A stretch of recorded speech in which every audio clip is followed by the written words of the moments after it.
minimal sama dengan bagian dosa-dosaku impas. Kalau impas selamat. Jadi kalau kelak misalnya ditimbang antara dosa kita dan kebaikan kita sama-sama 50% surga. Sama-sama. Tapi kalau lebih banyak sedikit saja dosanya itu nunggu syafaat.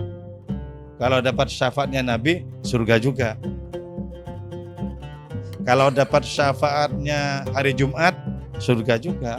Kalau dapat syafaatnya Al-Quran karena sering baca Quran, surga juga.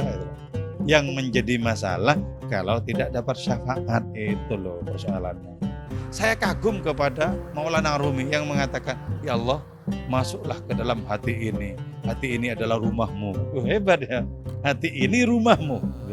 Jadi bukan rumah makhluk-makhluk yang lain. Hati ini adalah rumah bagi Allah Ta'ala. Dan itu betul.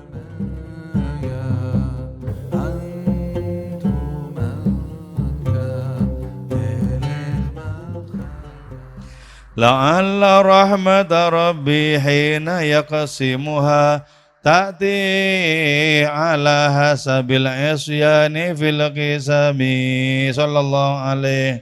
La'alla rahmata rabbi, moga-moga rahmat Tuhanku hina yaqsimu, ketika membagi-bagikan itu Tuhanku kepada rahmat. Tadi datang itu rahmat Allah Subhanahu wa ta'ala ala hasabil isyani, sesuai dengan kadarnya dosaku fil qisami, dalam perkara pembagian. Nah inilah ya. Jadi sekarang kemudian rahmat Allah yang sangat luas itu, karena kita tidak boleh berputus asa, maka kita mesti berharap, kan begitu ya. Jadi ini kan berlawanan antara putus asa dan berharap. Putus asa tidak boleh, maka harus aku mengharap, kan begitu. Jadi karena itu muncul ungkapan, kalau rahmat Allah Ta'ala itu dibagi-bagikan, karena Allah itu maha pemurah, moga-moga minimal sama dengan bagian dosa-dosaku impas. Kalau impas selamat. Jadi kalau kelak misalnya ditimbang antara dosa kita dan kebaikan kita sama-sama 50% surga. Sama-sama. Tapi kalau lebih banyak sedikit saja dosanya, itu nunggu syafaat.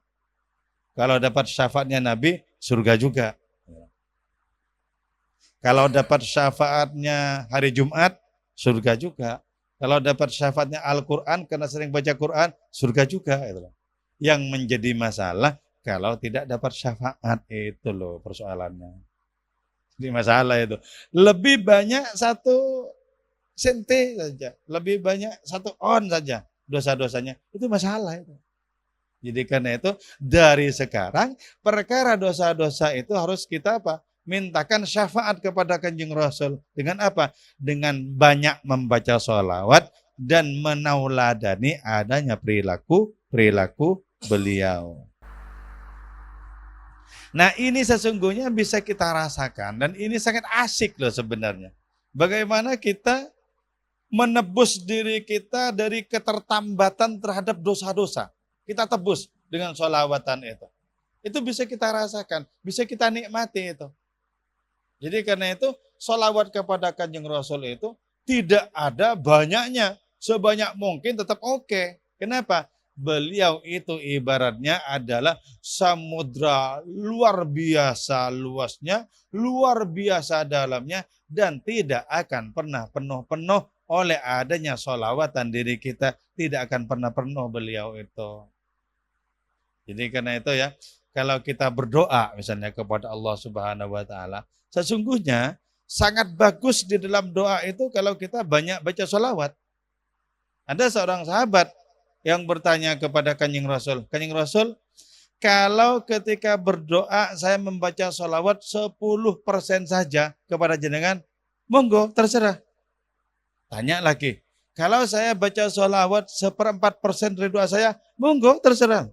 Sampai akhirnya si sahabat ini bertanya, kalau semua doa saya itu sholawat, monggo, tetap monggo. Berarti apa? Berarti tidak ada yang menandingi. Artinya apa? Tetap bisa mencapai seluruh sholawat yang kita bacakan untuk beliau itu. Jadi tetap tidak ada banyaknya. Tidak ini kebanyakan baca sholawat, makanya orangnya gimeng. Enggak mungkin. Enggak mungkin. Kalau baca sholawat itu Langsung itu. Seluruh amal yang lain antara ditolak dan diterima. Salawat tidak, pasti diterima itu. Kenapa? Karena itu merupakan penghormatan Allah Ta'ala kepada Kanjeng Rasul Muhammad Sallallahu Alaihi Wasallam. Oke. Ya Rabbi waj'al raja'i ghaira mun'akisin ladaika waj'al hisabi ghaira mungharimi sallallahu alaihi. Ya Rabbi wahai Tuhanku waj'al jadikanlah engkau rajai kepada pengharapanku ladaika terhadap dirimu ghaira mun'akisin ialah tidak memantul. Jadi begini, ya Allah tolong pengharapanku kepadamu itu jangan dipantulkan dong gitu loh. Kalau dipantulkan itu kan ditolak berarti. Jangan dipantulkan. Artinya apa? Tolong terimalah pengharapanku ala kadarnya itu. Pengharapanku yang hanya ini saja yang aku bisa. Tolong jangan dipantulkan. Tapi terimalah betapapun aku ini adalah bajingan. Jadi walaupun kita merasa sebagai pendosa yang luar biasa, tetap kita mohon.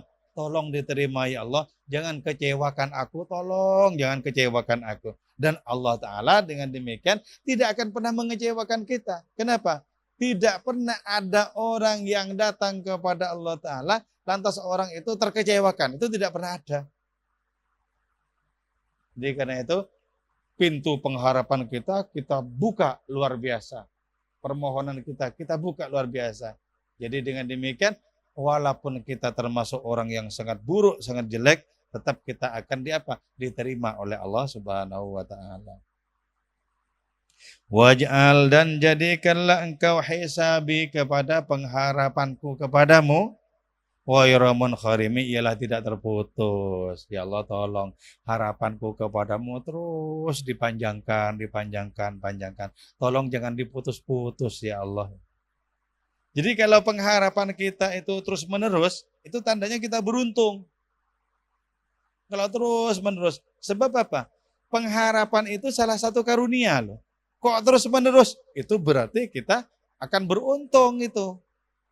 Jadi kita itu dengan demikian harus terus menerus berharap kepada Allah Subhanahu wa taala. Kenapa? Karena harapan itu merupakan satu bentuk perbuatan yang sebenarnya akan sangat ringan bagi diri kita kalau kita mendapatkan pertolongan hadiratnya. Gampang.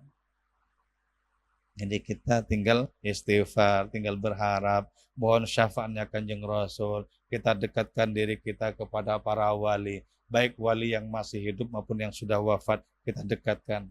Nah, begini ya, tanda-tandanya bahwa kita itu dekat dengan para wali itu apa? Tanda-tandanya. Tanda-tandanya adalah bahwa mereka itu menghuni batin kita gitu loh. Apa tanda-tandanya bahwa kita dekat dengan Allah Ta'ala? Allah Ta'ala itu menghuni batin kita. Karena itu saya kagum kepada Maulana Rumi yang mengatakan, ya Allah masuklah ke dalam hati ini. Hati ini adalah rumahmu. Hebat ya. Hati ini rumahmu. Jadi bukan rumah makhluk-makhluk yang lain. Hati ini adalah rumah bagi Allah Ta'ala. Dan itu betul. Itu yang disebut dengan qalbul mu'min arsyullah, hati orang beriman itu istana bagi Allah. Karena itu masuklah rumah ini, hati ini adalah rumahmu. Masuk.